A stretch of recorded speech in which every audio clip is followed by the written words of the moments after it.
Um, I'm not talking about something like Baroque architecture, which my guess is many people don't know that much about it. And so if I were to talk, it would be learning from scratch to a great extent.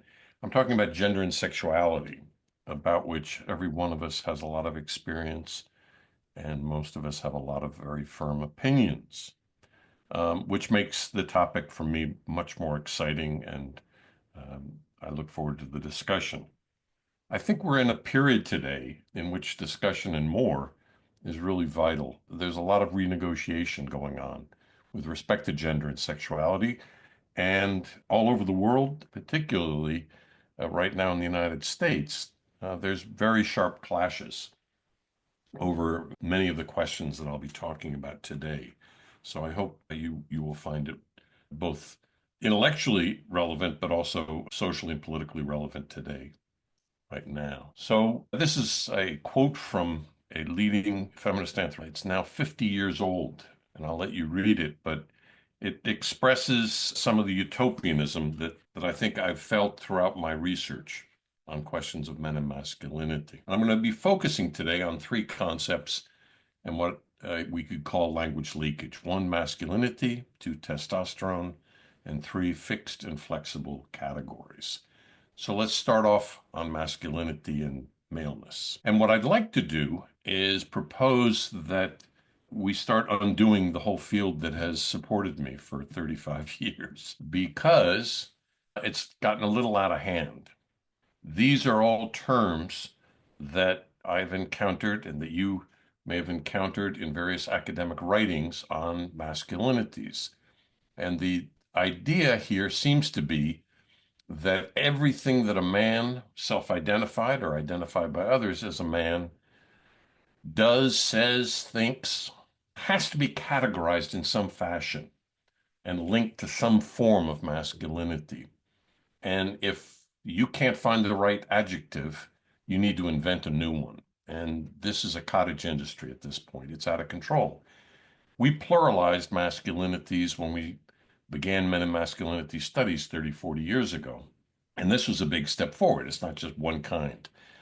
But at this point, it's washing things out to such an extent that I am concerned. And I would point to the necessity to clarify fuzzy words and language that we use. And I hope it'll be clear in my talk why.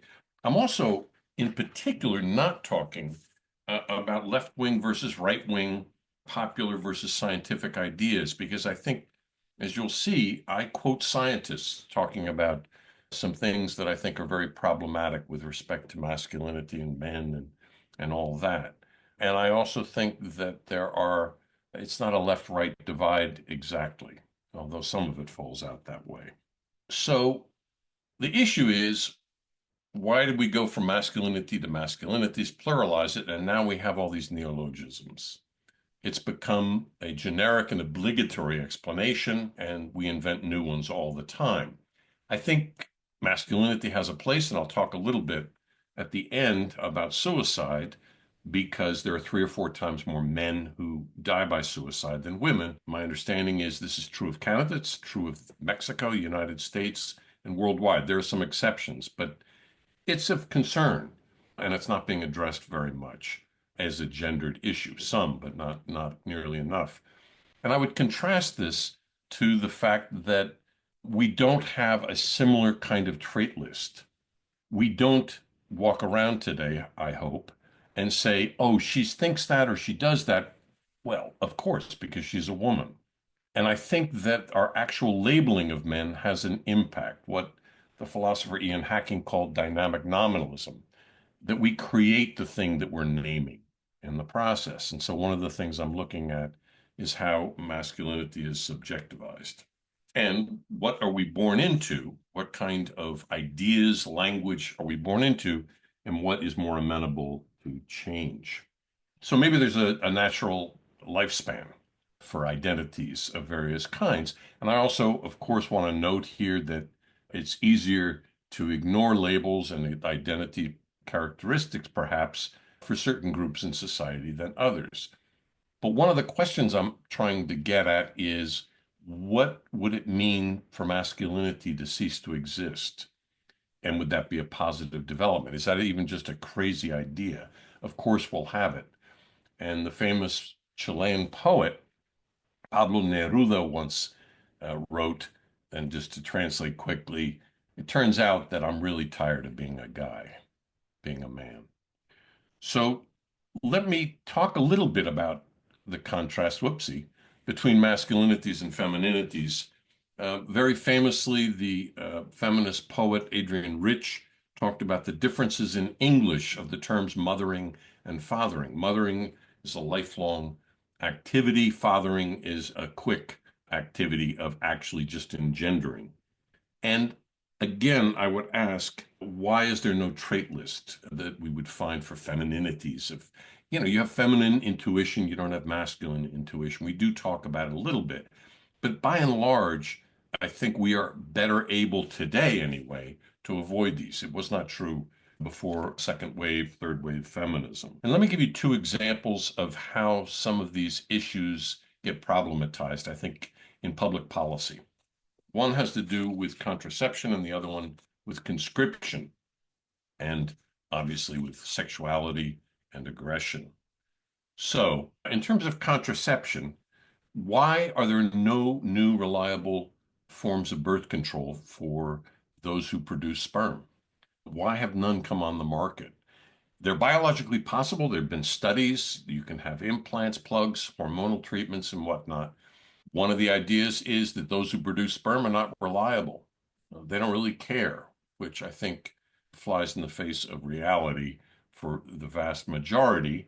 And I think irrefutable at the same time is I haven't found any men demanding new forms of birth control, whereas there have been many demands and movements for safe, effective, and easily accessible birth control for women. So this is the only thing I've been able to come up with that's really new: vegan condoms.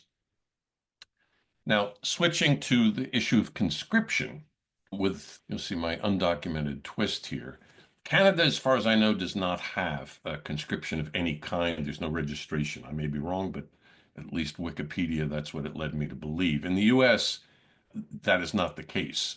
And I ask classrooms of my students often who had to register with what's called the Selective Service in the US when they turned 18, and the boys' hands go up and the girls' hands do not go up. And then I ask how many of you questioned why this was the case or not. So you can see this is from the Selective Service System off their website: men living in the US, men who register, US citizens for immigrant men, etc. But a quick parenthetical I couldn't resist. This is what you find in post offices actually in the US. You can get these forms and it says who's got to register, who doesn't.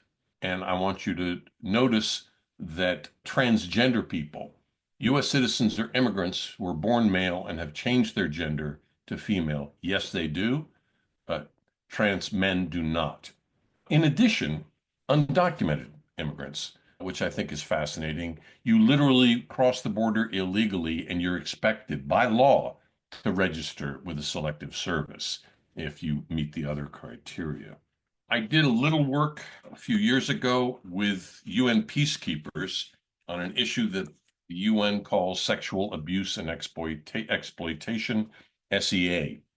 And I worked in Haiti and Lebanon, and another colleague worked in Kosovo on these issues of troops, police, and civilians from the UN who have been accused and found guilty of abuse and exploitation of local populations, primarily female, but also some young male in particular.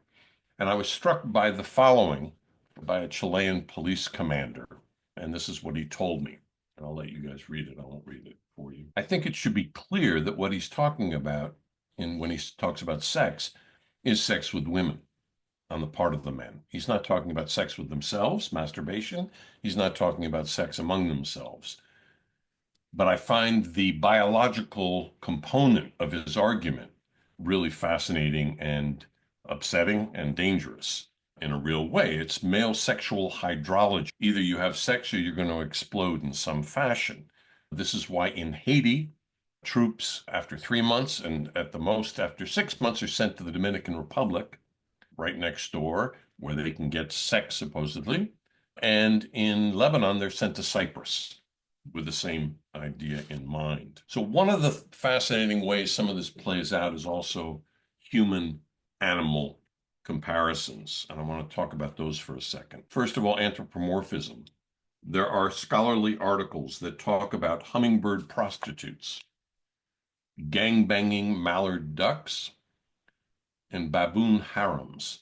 In fact, I have never read an article by scientists on baboons in which they talk about hierarchies that don't that I have never read an article that doesn't invoke the term harem. And I've yet to see in any article any description of what an actual human harem is.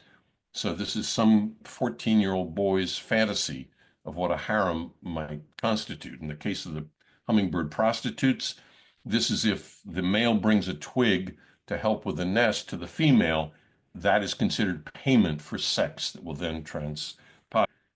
These are catchy, memorable, but how much do we get into real trouble comparing human and non-human sex and activities? In fact, I showed these three slides to a class of mine a few years ago, and a week later, one of the students came back and said that in her biology class, coincidentally that week, the professor had been talking about gang-banging bacteria. And I think we have to ask where these kinds of concepts come from and the naturalization of things like rape throughout the scientific discourse. There is, of course, an animal that the scientists and many others love to use as an example of an animal primate that emphasizes sex over violence and aggression. But even here we get into trouble, it seems. I found a website for a group called the People for the Ethical Treatment of Animals in the UK. And under the headline of Gay Animals Who Prove Same-Sex Love is Natural, we hear about Japanese macaques, penguins, dolphins, elephants, giraffes, lions, and others. Again, without defining what gay is, what love is, what natural is. And I'm a little worried that we need the reinforcement of activities among the bonobos to feel good about gay sex among humans. It just doesn't seem right. So, just to sum up on some of these issues, I think we need to make comparisons with non-human animals very carefully. I think that masculinity is too commonly viewed as something inherent to a large part of the population. I think it's impossible often to escape labels of this kind, and it has real policy implications: sexual exploitation and abuse, the UN, conscription, who gets conscripted, who doesn't, and why. So these are some of the issues I've been thinking about. Let me switch now to testosterone. And my guess is that for most of us, we wouldn't know it if we tripped over it. The biologist Anne Fausto Sterling, I think very helpfully, wants to change the way we talk about estrogen and testosterone instead of calling them sex hormones, which really links much too much some of these issues to one or another male or female sex. And not to get too overly into US politics, but for those of you who followed a Supreme Court justice nomination, the guy on the left, Brett Kavanaugh, was nominated for the US Supreme Court, and the woman on the right, Christine Blasey Ford, accused him of having raped her in high school. And she said he should not be a Supreme Court justice. Needless to say, he was appointed, and he still is, a Supreme Court justice. One of the things that caught my attention at the time was how people talked about the case. In Forbes magazine, I read about testosterone-induced rapes, testosterone forces, causes. On CNN, there was a woman talking about a 17-year-old boy in high school with testosterone running high. And then she said, "Tell me, what boy hasn't done this in high school?" implying that because of testosterone levels all of a sudden surging through these young men, they were all compelled to rape. And finally, a liberal gay columnist in the New York Times wrote that's him riding a wave of testosterone and booze. He was known as a big beer drinker, still is actually. Again, poetic license to some extent. The problem is we biologize, we naturalize some of what's going on, and we end up saying, what are you going to do? These are boys. They got too much testosterone. They don't know how to control it yet. They're going to do stuff like that. I want to contrast very quickly. I've done work in China in recent years, and this is a guy who's called by the neighbors Teacher Lee. He actually worked in a factory, but he's known as a teacher locally. One of the things that struck me, because I've worked in three countries, Mexico, US, and China primarily, is testosterone in the US is used all the time, as we just saw in those newspaper articles. It's used very popularly in Mexico too. Oh, he's very aggressive. You must have high testosterone, which parenthetically does not hold up, actually. China, interestingly enough, that term is not in use, the technical term testosterone. They do talk about hormones, and one day Teacher Lee told me, he explained the chemical reaction about hormones going up when men see beautiful women. When I asked him, when I asked him where he got the idea, he said he'd seen a show, I think it was Animal Planet on TV, or the Chinese dubbed version of Animal Planet, and that's where he was learning about hormones. I predict that in 10 years, testosterone, for political reasons, not scientific reasons, will have been discovered in China as the cause of many different male activities and thoughts and whatnot. But we will see. One interesting datum is the fact that the number of scholarly articles on testosterone has soared in recent years. And the question I think we need to ask is, have we been discovering a lot more about testosterone? The answer is no. There have been some, but nothing significant.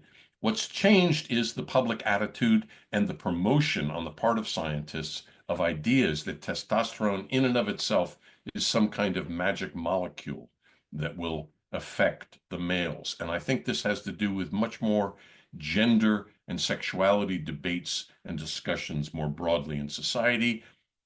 There's a so-called low testosterone crisis in the United States and elsewhere. So I want to shift now and talk a little more about another public policy issue, and that is subway cars. As far as I know, in Canada, they don't have them. They don't have them in the US, as far as I know.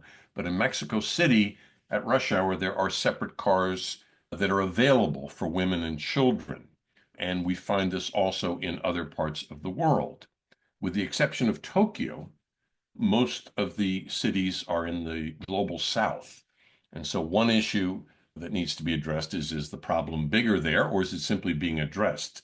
That is sexual assault, sexual aggression on the subways and very packed subways. And is this a way to protect women in some fashion? Interestingly and importantly enough, in Mexico City, Sao Paulo, and some other cities, there's been opposition on the part of feminists to some of these separate cars, which might be surprising. You might think feminists would be in the forefront, and some are. The issue that they are raising, and I think it gets to the core of what I'm trying to talk about today, is this a way of accepting that's just the way guys are? They're going to assault women if they have the chance. So the best we can do is separate them. Or can we actually change things? And is the separate cars and nothing else not really addressing fundamentally the problem that it seeks to resolve? It doesn't seek to resolve, it seeks to mitigate temporarily. And so, what ways can we implement as public policy to address more effectively and change and arrest and punish those who do assault women in these cases? Another example, this probably comes as no surprise that 9 out of 10 murderers, when we know whether it's a man or a woman, are men. And this is true in many, many parts of the world. This figure comes out. And so the association of murder with males in particular is of great importance. What needs to be explained as well, and theorist Raywin Connell, a sociologist from Australia, has emphasized, is we also have to explain why most men are not murderers. Overwhelmingly, murderers are men, but overwhelmingly, I don't know whether you can see it, but there is a tiny little red dot on the left on the male cone, and it's virtually invisible on the right for the female cone. The point is, we need to explain also why so many men are not murderers. This has got to be exactly part of the same issue. As with rape, it seems to me not rape is not caused by the penis. And recent transphobic ideology, this is the problem. Whether you have a penis or not is going to be determinant of whether you are a potential rapist. And as Judith Butler has said recently, this reflects the phobic focus on the penis. So, just to sum up on testosterone, we give it a magical life, but I think we let men off the hook in the process. If it's all natural, who can fight it? At most, we can try to control better men's natural instincts. It's used to explain more than it actually can about violence and sexual predation. And it's big business, not only for supplement companies, but also for academics writing about it. Interest in testosterone, I think, has more to do with social attitudes and beliefs, not scientific, not new scientific discoveries. Testosterone studies get funded. And let me switch now to the final topic, which is fixed and flexible categories. And this is also from Butler. I've never quoted Butler twice in any talk I've ever given, but I do today because I like a lot of what they're saying in their recent book. And Butler actually backed off of some of what they had written previously, particularly in terms of performativity, in and has basically learned from a trans movement, part of which emphasizes indeed binary categories as being extremely important. Others in the trans movements do not. But Butler has felt this is important to talk about. And you can contrast this with Foucault, who once talked about the happy limbo of non-identities in his book about a hermaphrodite in France, Connell's Gender Vertigo, and one of my favorites, The Gender Fuck. Also, feminist psychoanalyst Jacqueline Rose has written provocatively on some of these topics, and I don't want to leave out the issue of the unconscious as being involved here. Sociologist Hector Carrillo and his collaborator Amanda Hoffman have also been doing a lot of studies on heteroflexibility and how self-identified heterosexuals are changing what heterosexuality means to them in terms of their sexual practices in a broader kind of way.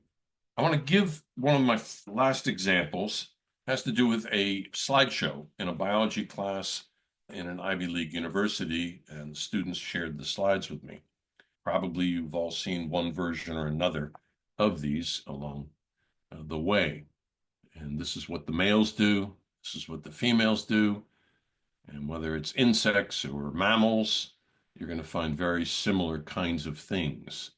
And the slideshow in this particular biology class ended with these images, which I think you can recognize. And these words, I'm not making these words up.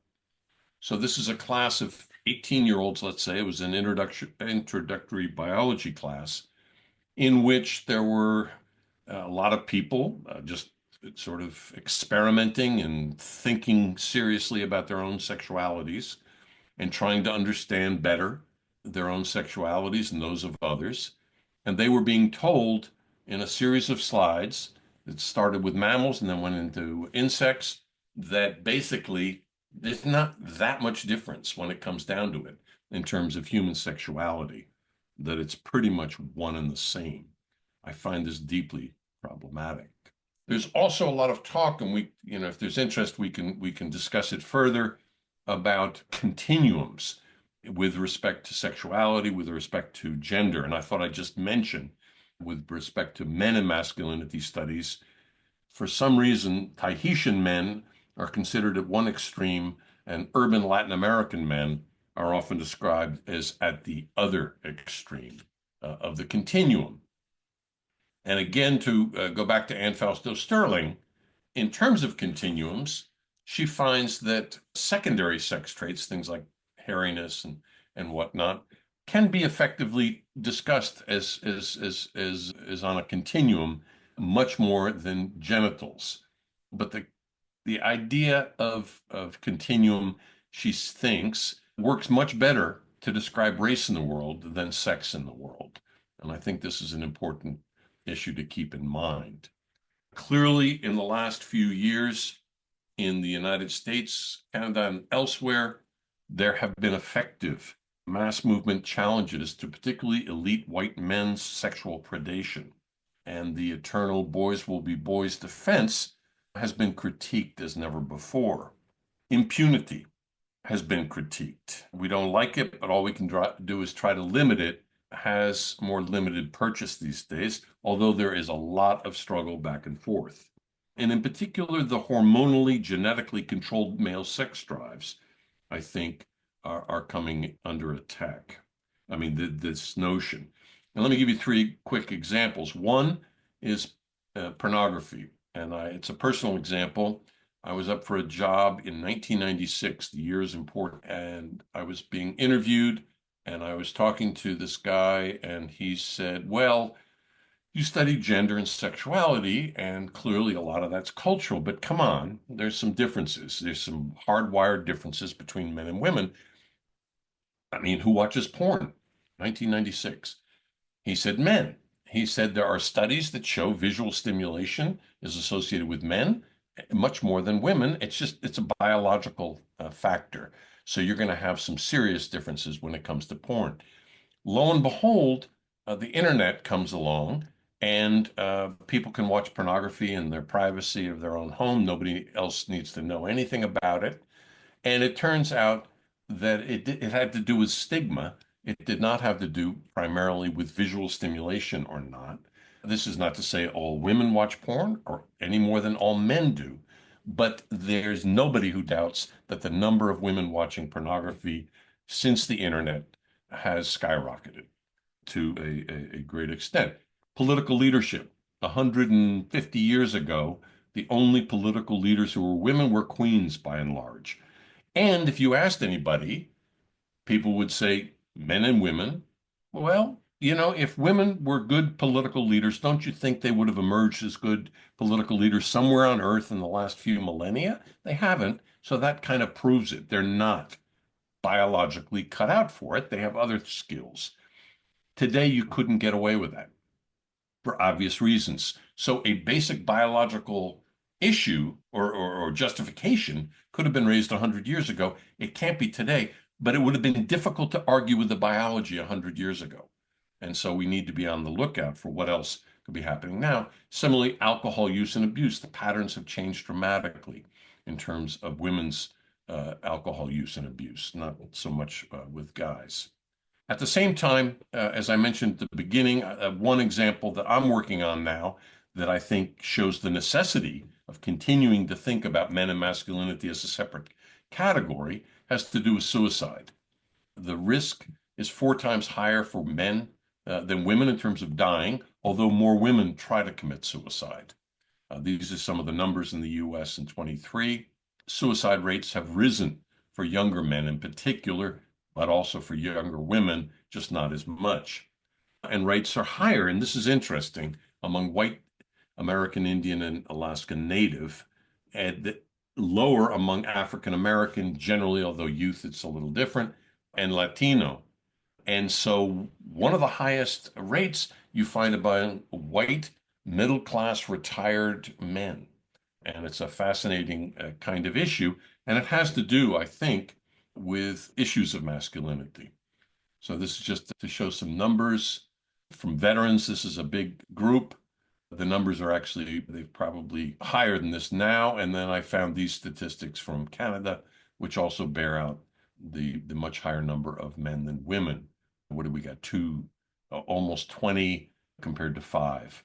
So just to conclude, I think that this is a moment of renegotiation. and the social movements, whether it's the pronouns or it's Me Too, or in Latin America, something called Ni Una Menos, are very important at this time. But there's a big, big pushback, as we know, that is going on. Trump came on in his inaugural address. He said there are only two genders, masculine and feminine. This was important enough for him to emphasize in that inaugural address. The Vatican has come out with all sorts of documents recently. The greatest possible difference that exists between living beings, colon, sexual difference. So this is something that is very much on the mind of the church. Sexual selection, its most natural form, many on the right will argue, is a hetero form of sexuality. And I think that when biological extremism like this prevails, we get very fixed ideas as well.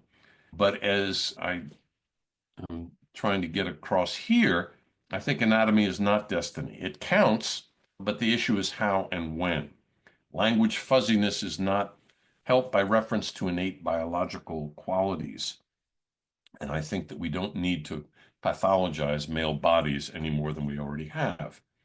I do think we need to take seriously when somebody objects to being categorized in a certain way. Racists don't get a free pass. You can't just declare yourself First Nation and everybody will accept it. At the same time, when someone says, despite what you think, I am not a man, I think we need to shift accordingly. For those blessed with non-binary self-awareness, labels often fail to do justice to reality.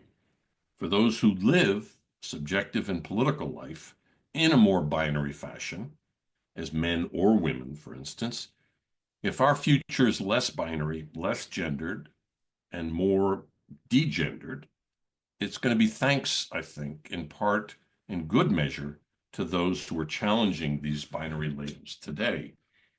Whether it's possible to live in the future without masculinity is one question, and whether it's to be preferred is another. And I look forward to your comments and questions.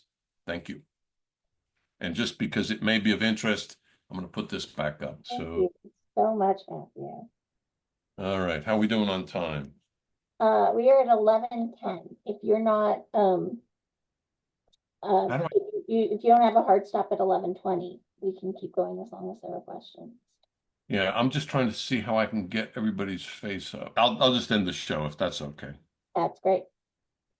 Yeah. Questions, comment, feel free to unmute or to put something in the chat and I'm happy to read it. Amanda, I see you are unmuted. Yeah, I'm trying to put together this question. So forgive me if it comes out kind of convoluted, but I'm trying to tie together your first slide and then the comment you made at the end about the whole Trump's whole thing about masculine versus feminine. You had put that list up of all of those types of masculinities, and I wasn't aware it was such an extensive list. And so that was very interesting. And then you put up those really troubling suicide rates. And so my first initial question, which I'd like to hear your thoughts, is like, is your theory, or maybe you have one or don't have one, about why the suicide rate is higher? Is it potentially related to just how complicated and complex masculinities have become, like with all of these neologisms? And I wonder, and I get into debates with people about this all the time, is there freedom in just having a masculine and a feminine and leaving it as that? Like, does that open up a bigger space actually for identity instead of trying to find a new word? Like, is that creating more division and therefore more confusion, and nobody knows how to live anymore, hence the suicide rates? I know that's a lot there, so take what you want.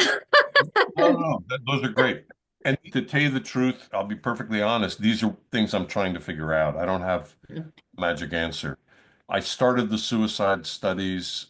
I read some report. I didn't even know this, that the rates were so much higher for men and boys. And I started before the pandemic, and then it didn't happen very much. And I'm sort of gearing up again to try to do it. I think that I guess what I'm trying to say is I think we've gotten out of control with the adjectives. And it's just they lose their meaning at a certain point. They're so qualified. And then with big terms like toxic or hegemonic, you talk to 100 people and you're going to get 50 different definitions of what those terms mean. So it's not as useful, at least intellectually, you need to define things so carefully.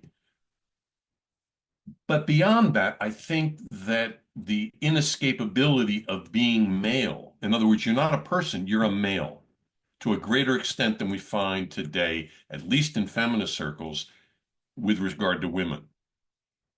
So and some of it's a half joke. What do you expect? He's a guy, blah, blah, blah. Okay. You don't say that.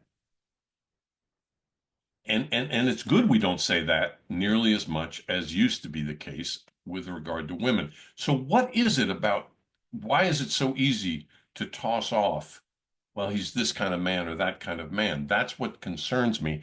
And my thesis is that we biologize it to a great extent. We biologize men even more than women, and we haven't challenged it enough, particularly in the language we use, which is why I had those quotes on testosterone from the press.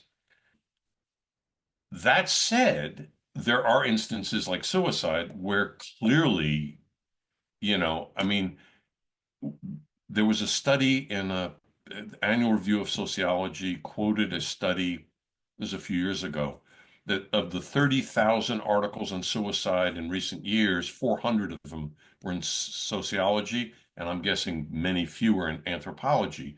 Overwhelmingly, they were psychiatry and psychology, social work, things like that.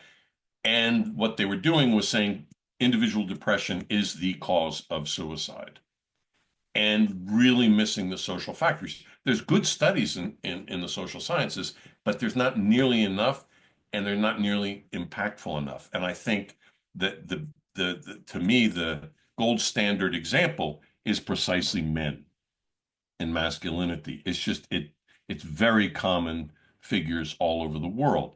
They're not new though. They're not just what's happened in the last 20 years. You can go back and to the extent we can rely on statistics. This is a longer term problem. So what I'm trying to figure out along with others is why men would kill themselves more, why women would try to kill themselves more, but not actually die by suicide. And there are a lot of factors, but I think that the example of the middle class white retired guy is useful because he's become useless in many cases. He's not making contributions that he thinks he should be as a guy, as a person in society. And finally, on the binary, I mean, if I could tie that back in, I think that, and this is where I was quoting Butler. Butler was emphatic in their recent book that the binary is important to some people I care about. And I've been, helping people bust out of binary thinking, and some of that was a mistake. It's not for everybody, but it is for some people whom we should pay attention to.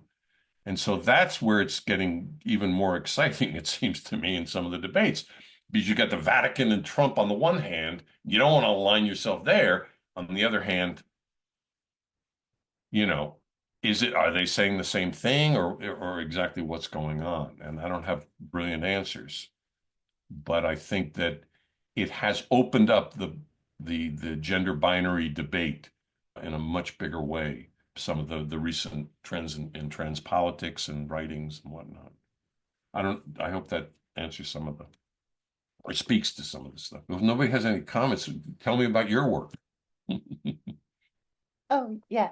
I was just going to ask a quick question. I come from the sexuality and relationship science space where, sometimes when we do sex research, people are wanting to see gender differences. They often want to invoke biological explanation. So I was just curious if you sort of have advice to young researchers who are trying to maybe like gently push back on that, or do you think I'm it's sorry, put back on. on like I was going to say, like, I feel like part of your argument is that we're overly biologizing things. And so I was just saying, I agree, but Well, sometimes reviewers don't, right? And things like that. And so do you have advice for sort of how we encourage others to stop overly doing this? Yeah, like assuming like, for instance, men have higher sexual desire because of testosterone, and therefore, no matter what I'm studying, I need to look if men and women are totally different if it's about sex. I mean, testosterone to me is one of the best examples. There's a great book out by a couple of anthropologists, came out a few years ago, like 4 or 5 years ago, I think, that it's called Testosterone. And you can look there. There's another one by an Australian researcher on testosterone. I think we need to address specific topics in the biology thing, and it's hormones, genetics, evolution is a big one. And there's good stuff out there, but then we have to ask what's the pull?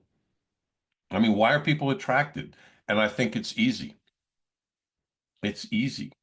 And I think we have to challenge people to,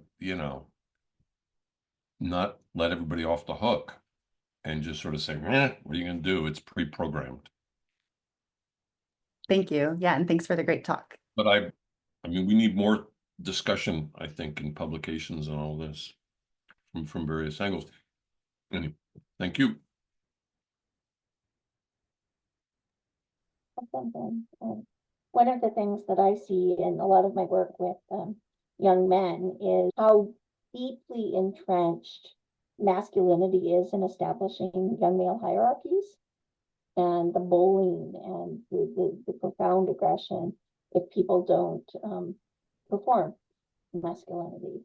And so I'm curious about this at the level of young adult learning, and how it strikes me that so much of what people learn is through the popular press, and that this is a very popular story.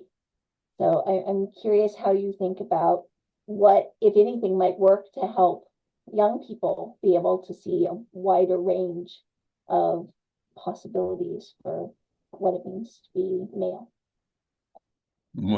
You're speaking to an anthropologist, so my default answer is read more about the rest of the world. Find out about how other people live, and it's going to challenge some basic assumptions in terms of, oh, you know, I thought this is where we all did it, kind of thing. But then, of course, you don't have to go outside of Canada or the US to find tremendous variation. I think that, one of I've been playing around a lot with the non-human, human animal comparisons. And one of the biggest points of difference, it seems to me, and I realize I'm not trendy because everybody else is emphasizing all we have in common with the non-human animals. But anyway, and I think we do. I'm not denying that. But one of the things that's different is the range. And the range among male chimpanzees, among male hyenas, among male giraffes, among male porpoises is much more limited than the range in human males or human females for that matter. And I think that's important to emphasize. And you can only get at that, it seems to me, by actually studying examples and counterexamples. So trying to introduce those kinds of things. But again, I'm speaking as an anthropologist too. That's sort of the bread and butter. Oh, There's somebody has their hand up. I don't know what to do. oh, yeah, looks like Mel is turning on. There we go. Yeah. Okay. Do we still have time for another question?